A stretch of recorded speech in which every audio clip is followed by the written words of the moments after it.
یعنی مسجد نمرہ اس کے ساتھ ہی ہے، وہاں پہ ادا کی جاتی ہے، ظہر کے وقت ادا کی جاتی ہے، اور مغرب اور عشاء کی نماز مزدلفہ میں پہنچ کر اکٹھی ادا کی جاتی ہے۔ المشرہ یعنی عشاء کے وقت ادا کی جاتی ہے، مغرب اور عشاء کی نماز اکٹھی عشاء کے وقت ادا کی جاتی ہے۔ المشعر الحرام، مشعر الحرام اور مزدلفہ میں کہ لفظی معنی نشانی یا علامت کیا ہے، اور احرام کا نفس اس کی بزرگی کو ظاہر کرتا ہے۔ اس خاص مقام کا نام ہے جو مزدلفہ کے دو پہاڑیوں کے درمیان ہے۔ ویسے سارے مزدلفہ کو بھی مشعر الحرام کہا جاتا ہے۔ اس جگہ پہ ہاتھی کھلے آسمان کے نیچے زمین پر لیٹتے ہیں اور وہیں پہ اللہ تعالیٰ کی عبادت کرتے ہیں، اور شیطان کو مارنے کے لیے کنکریاں بھی اسی میدان سے اکٹھی کی جاتی ہیں۔ مزدلفہ مکہ سے کوئی 6 میل کے فاصلے پر ہے۔ مینا کے عرفات جانے کا ایک راستہ تو سیدھا راستہ ہے، اور حاجی 9 عرفات اسی راستے سے جاتے ہیں، یعنی 9 کو عرفات اسی راستے سے جاتے ہیں، لیکن عرفات سے واپسی کے لیے دوسرا راستہ آنے کا حکم ہے۔ اس راستے میں مزدلفہ پڑتا ہے، یعنی مزدلفہ درمیان میں آتا ہے جہاں رات گزاری جاتی ہے۔ اس راستے سے جاتے ہیں، لیکن عرفات سے واپسی کے لیے دوسرے راستے سے آنے کا حکم ہے۔ اسی راستے میں مزدلفہ پڑتا ہے۔ حاجیوں کے قافلے رات یہی گزارتے ہیں، اور پہاڑی کے اوپر مسجد میں سارا وقت نماز، عبادت اور توبہ استغفار میں بسر کرتے ہیں۔ حج کے تمام اعمال سے فرض 3 ہے، یعنی احرام باندھنا، ذو الحج کی 9 تاریخ کو میدان عرفات میں حاضر ہونا، وقوف بھی کہا جاتا ہے، طواف۔ ان تینوں میں اگر اہم ترین وقف ہے۔ اس آیت میں یہ بتایا گیا ہے کہ جب عرفات میں سے واپس لوٹو تو مزدلفہ میں قیام کر کے اللہ تعالیٰ کو یاد کرو اور توبہ استغفار کرو، اللہ تعالیٰ کی عبادت سے مصروف ہو جاؤ۔ تو مزدلفہ میں ہم اپنے منہ پر کوئی کپڑا نہیں ڈال سکتے، اور نہ ہی ڈالنے کی اجازت ہے۔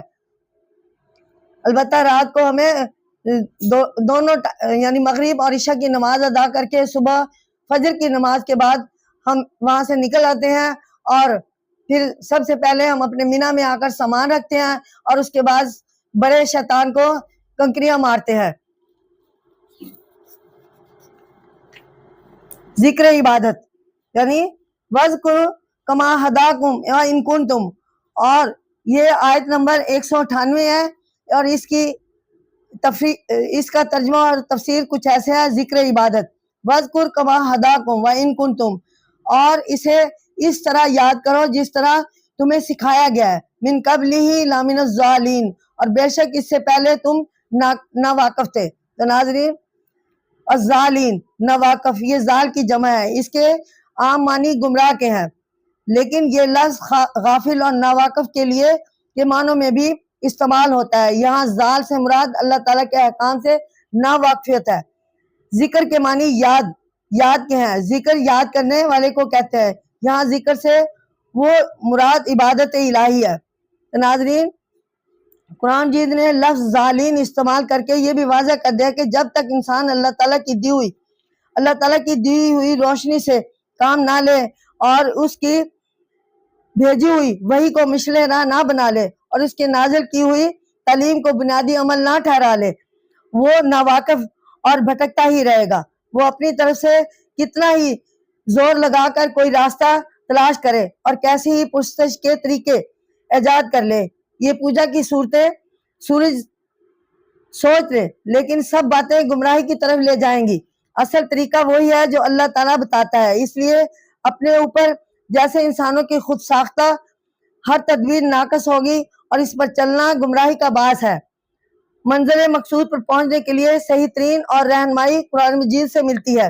اس میں بیان کی ہوئی باتیں اس ہستی کی بتائی ہوئی ہیں جو دانا و بینا، حاضر و ناظر، حلیم اور حکیم، اور خالق اور مالک ہے۔ وہ ہماری ضروریات کو اچھی طرح جانتا ہے، اس کے لیے اپنے وسیع علم سے کام لے کر ایسی راہ بتاتا ہے کہ جو آسان اور سیدھی ہو۔ ہمیں چاہیے کہ صرف اسی راہ کو معتبر مانے، اور انسان کے گھڑے ہوئے تمام طریقوں کو چھوڑ دے۔ ناظرین، اب میں آپ کے سامنے قرآن پاک کی سورۃ بقرہ اس کی آیت نمبر 198 اس کا ترجمہ بھی تفسیر بیان کرتی ہوں۔ عنوان کچھ اس طرح ہے، ذکر عبادت، یعنی حج کے دورانیے میں جو اللہ تعالیٰ کا ذکر کرنا ہے، جو عبادات کرنی ہے۔ وَاذْكُرُوا كَمَا هَدَاكُمْ وَإِن كُنتُمْ، اور اسے اس طرح یاد کرو جس طرح تمہیں سکھلایا۔ وَمِن قَبْلِهِ لَمِنَ الضَّالِينَ، اور بے شک اس سے پہلے تم ناواقف تھے۔ ناظرین اس کی تفسیر کچھ ایسے ہے، ضالین، یہ ضال کی جمع ہے، اس کے عام معنی گمراہ کے ہیں، لیکن یہ لفظ غافل اور ناواقف کے معنوں میں بھی استعمال ہوتا ہے۔ اللہ کے احکام سے ناواقفیت۔ ذکر، ذکر کے معنی یاد کے ہیں، تو یہاں ذکر سے مراد ہے عبادت الہی۔ اس آیت میں بتایا گیا کہ اللہ تعالیٰ کی عبادت اور یاد ان طریقوں سے کرو جو تمہیں اللہ تعالیٰ کے رسول صلی اللہ علیہ وسلم نے بتائی ہیں۔ ان طریقوں کو چھوڑ کر اپنی طرف سے عبادت کے طریقے گھڑ لینا اور نئی صورتیں قائم کر لینا سخت گناہ ہے۔ ناظرین جاہلیت کے زمانے میں بھی لوگ بے شمار رسموں اور غلط عقیدوں پر مبتلا تھے۔ وہ یہ سمجھتے تھے کہ ان کے اپنے بنائے ہوئے مخصوص طریقے ان اللہ تعالیٰ کے قرب کا باعث ہو سکتے ہیں، لیکن قرآن مجید کے اس آیت نے پوری طرح ان گمراہیوں اور غلط فہمیوں کی تردید کر دی ہے۔ قرآن مجید نے لفظ ضالین استعمال کر کے یہ بھی واضح کر دیا ہے کہ جب تک انسان اللہ تعالیٰ کی دی ہوئی روشنی سے کام نہ لے، اس کی بھیجی ہوئی وحی کو مشعل راہ نہ بنائے اور اس کی نازل کی ہوئی تعلیم کو بنیاد عمل نہ ٹھہرائے، وہ ناواقف اور بھٹکتا ہی رہے گا۔ منزل مقصود پر پہنچنے کے لیے صحیح ترین رہنمائی جو ہے قرآن مجید سے حاصل ہو سکتے ہیں۔ اس میں بیان کی ہوئی باتیں اس ہستی کی بتائی ہوئی ہیں جو دانا و بینا اور حاضر و ناظر، حلیم اور حکیم اور خالق و مالک ہے، اور وہ ہماری ضروریات کو اچھی طرح جانتا ہے، اس لیے اس کے لیے اپنی وسیع علم سے کام لے کر ایسی راہ بتاتا ہے جو آسان اور سیدھی ہے، جو ہمیں چاہیے کہ صرف اسی راہ کو معتبر مانے اور انسانوں کے گمراہی سے اور انسانوں کے گھڑے ہوئے راستے سے نہ چلے اور تمام طریقوں کو چھوڑ دیں۔ مساوات کا حکم۔ ناظرین یہ آیت نمبر 199، تو یہاں پر مساوات کا عنوان کچھ ہے اس طرح، آیات کا ترجمہ اور تفسیر ہے، ثم افیضوا من حیث افاض الناس، پھر طواف کے لیے پھرو، یہاں سے لوگ پھریں، یعنی جہاں سے لوگ طواف کرتے ہیں۔ واستغفر اللہ ان اللہ غفور الرحیم، اور اللہ سے مغفرت چاہو، بے شک اللہ تعالیٰ بخشنے والا اور رحم کرنے والا مہربان ہے۔ تو ناظرین یہاں اس آیت کی تفسیر کچھ ایسے ہے کہ اسلام سے پہلے جاہلیت کے زمانہ میں قریش بیت اللہ کے مجاور تھے، اور اس بنا پر وہ اپنے آپ کو خمس کہتے تھے۔ حج کے دنوں میں عام لوگ عرفات کے میدان میں جا کر قیام کرتے، لیکن قریش مزدلفہ ہی سے تک رہتے تھے، کیونکہ مزدلفہ حرم کے حد میں سے ہے اور عرفات اس سے باہر۔ وہ خیال کرتے تھے کہ حرم کی حدود سے باہر جانا ان کی بزرگی اور عزت کے خلاف ہے۔ تو ناظرین اللہ تعالیٰ نے ان دو بہت بڑی غلطیوں کو دور کیا جن میں دنیا ہمیشہ سے مبتلا رہی ہے، اور آج بھی بہت سے لوگ اتنی ترقی کے بعد بھی ان میں مبتلا ہے۔ ناظرین اول یہ ہے کہ قومی امتیاز اور نسلی برتری کوئی چیز نہیں۔ اللہ کی نظر میں سب یکساں اور برابر ہیں۔ ان کے ہاں اگر کسی چیز کی قدر ہے تو وہ تقوی اور پرہیزگاری ہے، اس لیے مساوات کا ہونا ضروری ہے، اور یہ اسی وقت ممکن ہو سکتا ہے جب تم تمام قومی اور نسلی امتیازات مٹا دیے جائیں اور ہر نسل و رنگ کے انسانوں کو ایک جیسا سمجھا جائے۔ تو ناظرین دوسری یہ کہ قوموں کی تباہی اور بربادی اسی وقت شروع ہوتی ہے جب تعلیم یافتہ اونچے طبقے اور عوام میں تعلق باقی نہ رہے اور وہ ایک دوسرے سے ملنا چھوڑ دیں۔ اور حالانکہ پڑھے لکھے لوگوں کو اپنے امداد کے لیے قوت اور توانائی کی ضرورت ہوتی ہے، لیکن جب وہ عام لوگوں سے اپنا تعلق توڑ لیتے ہیں تو ان سے میل جول بند کر دیتے ہیں تو وہ رفتہ رفتہ خود تباہ و برباد ہو جاتے ہیں۔ اس کے ساتھ ہی اس آیت میں اللہ تعالیٰ نے کہا ہے کہ سب ایک ہی جگہ قیام کریں اور ایک ہی جگہ ہی سے ہی اس کی واپسی ہوگی، گویا کسی میں کوئی امتیاز اور فرق نہیں کیا جائے گا۔ اس کے ساتھ ہی اللہ تعالیٰ نے فرمایا کہ اپنے گناہوں کی معافی مانگو، تو توبہ استغفار کرو، اللہ تعالیٰ سے بخشش چاہو، آئندہ غلط حرکات سے باز رہنے کا وعدہ کرو، اللہ تعالیٰ تمہارے گناہ بخش دے گا اور تمہاری خطائیں معاف فرما دے گا، وہ بہت بخشش والا اور رحمت والا ہے۔ وَاذْكُرُوا اللَّهَ فِي أَيَّامٍ مَّعْدُودَاتٍ۔ تو یہ اس آیت کا ترجمہ اور تشریح ہے کہ اور گنتی کے چند مقررہ دنوں میں اللہ کو یاد کرو۔ ایام معدودات گنتی کے چند دن، ایام کا واحد یوم ہے اور معدودات حد ہے، عدد سے ہے۔ ان دونوں سے مراد ذی الحج کی 10ویں، 11ویں اور 12ویں تاریخیں ہیں۔ انہیں اصطلاح میں ایام تشریق بھی کہتے ہیں۔ تشریق کے معنی قربانی سکھانے کے ہیں۔ ان دونوں میں جانور کی قربانی کی جاتی ہے، جیسا کہ 10 تاریخ کو قربانی ادا ہوتی ہے۔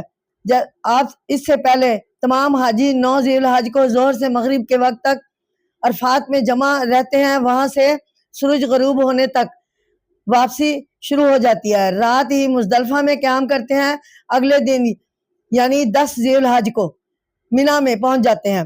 مینا مکہ معظمہ سے شمال مغرب میں 4 میل کے فاصلے پر ہے۔ کسی زمانے میں یہ ایک میدان تھا، اب یہاں پر بہت سے پختہ اور عالی شان عمارتیں بن گئی ہیں۔ حج کے موسم میں حاجی یہ عمارتیں بڑے بڑے کرایوں پر لے لیتے ہیں اور یہاں خوب رونقیں رہتی ہیں۔ اس زمانے میں یہاں بہت بڑا پر رونق بازار لگتا ہے، دنیا جہاں کے چیزیں اس بازار میں مل جاتی ہیں۔ حاجی ذی الحج کی 12ویں تاریخ کی شام تک یہاں رہتے ہیں اور حج کے سلسلہ میں کئی واجبات اور سنتیں یہاں بجا لاتے ہیں، جیسے مثلاً قربانی کرتے ہیں، سر کے بال اترواتے ہیں، شیطان کی کنکریاں مارتے ہیں اور احرام اتارتے ہیں۔ تو ناظرین، پہلے دن بڑے شیطان کو کنکری ماری جاتی ہے اور پھر باقی دوسرے دن یعنی کچھ لوگ 2 دن تک باقی تمام شیطانوں کو کنکریاں مارتے ہیں، جسے جمنات کہتے ہیں، اور احرام اتارتے ہیں۔ اس آیت میں یہ حکم دیا گیا کہ ان دنوں میں یہاں اللہ کو خوب یاد کرو، اس کی یاد اور عبادت میں مشغول رہو۔ ان دنوں اللہ کی یاد کے ایک خاص صورت یہ ہے کہ ہر حاجی 10ویں تاریخ کو بڑے پتھر جمرہ یعنی عقبہ پر 7 کنکریاں مارے اور ہر کنکری کے ساتھ اللہ اکبر کہتا جائے۔ کنکریاں مارنے کا وقت صبح صادق سے شروع ہوتا ہے اور اسی طرح 11 اور 12 تاریخ کو یکے بعد دیگرے تینوں پتھروں پر 7 کنکریاں مارے، لیکن ان پر کنکریاں سورج ڈھلنے کے بعد مارنی ہوگی۔ اس کے بعد مکہ جانے کی اجازت ہے اور آخری طواف زیارت کرنا ضروری ہوتا ہے۔ دیکھا ہے جب سے حج اور اس کے احکام کا بیان شروع ہوا ہے، ذکر الہی کی تاکید قرآن مجید نے بار بار کی ہے۔ یوں بھی دل کے سکون اور روح کی پاکیزگی کا بہترین ذریعہ ذکر الہی ہے۔ حج کے ساتھ تو اس کے خاص